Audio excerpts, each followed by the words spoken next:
Have you ever thought that only monks or spiritual masters can reach enlightenment? Have you ever felt disqualified from deep awakening just because you live an ordinary life? Welcome back to the channel. Today we dive into one of the most revolutionary and mind-opening texts in all of Buddhism, the Vimalakirti Sutra.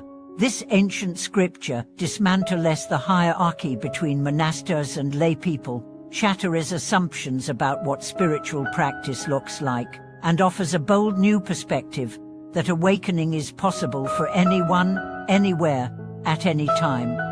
In a world where we often divide the sacred from the secular, the temple from the office, the meditation cushion from the daily grind, this sutra offers a rare and liberating truth. You don't need to escape the world to awaken. You just need to see it clearly. Let's journey into the life and teachings of Vimalakirti, a seemingly ordinary layman who turned out to be anything but ordinary. In the great city of Vaishali, there lived a man named Vimalakirti. He wasn't a monk. He wasn't a formal teacher. He was a householder, a businessman, a citizen. He wore fine clothes. He engaged in commerce. He attended social events. But behind the facade of ordinary life, he was a master of profound realization. He had fully understood emptiness, compassion, and non-duality. He lived not in retreat, but in engagement. And through his actions, he taught the world that the Dharma isn't confined to robes and rituals. It is found in how you love, how you speak, how you serve. The story begins when Vimalakirti falls ill. But this wasn't an illness of the body, it was a method, a teaching in disguise. When the Buddha asked his disciples to visit Vimalakirti, none of them dared. Even great Buddhists of us hesitated. Why?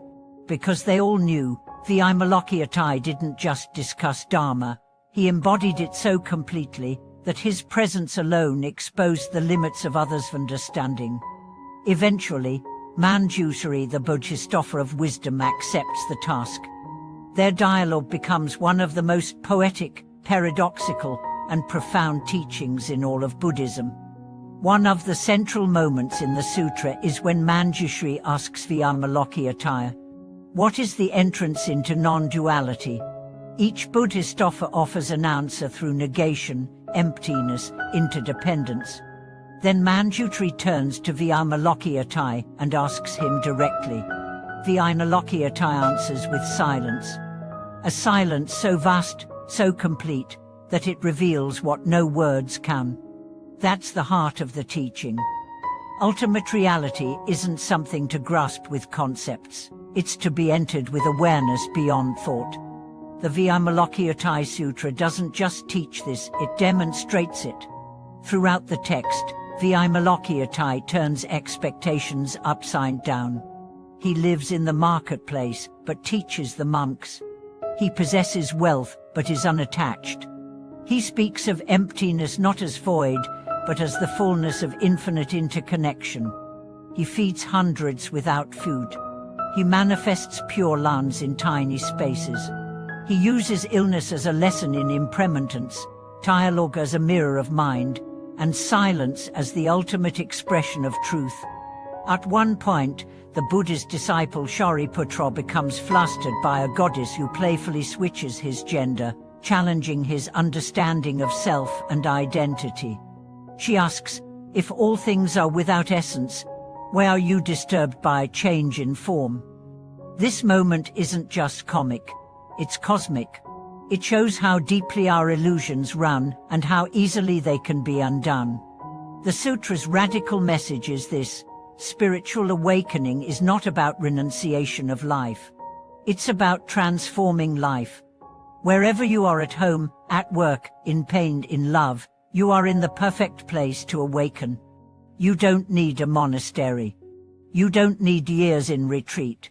You need only one thing: awareness. The kind of awareness that sees through illusion, holds compassion without clinging, and rests in emptiness without falling into despair. The Vimalakirti Sutra invites us to see that the marketplace and the monastery are not two. that form and emptiness are not opposites, that teaching doesn't require authority, just authenticity, and that enlightenment is not a final destination, but a way of moving through the world, with kindness, with humor, with courage, with silence, when silence speaks louder than speech.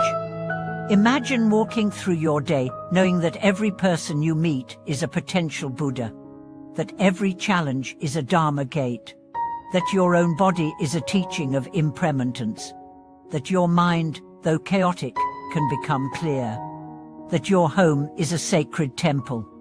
This is the Vimalakirti path, not separation, but integration, not withdrawal, but engagement, not theory, but direct experience. It's the path for those who cannot leave the world, but can learn to live in it with eyes open. And if Vimalakirti could do it in ancient Vaishali, so can we in today's world.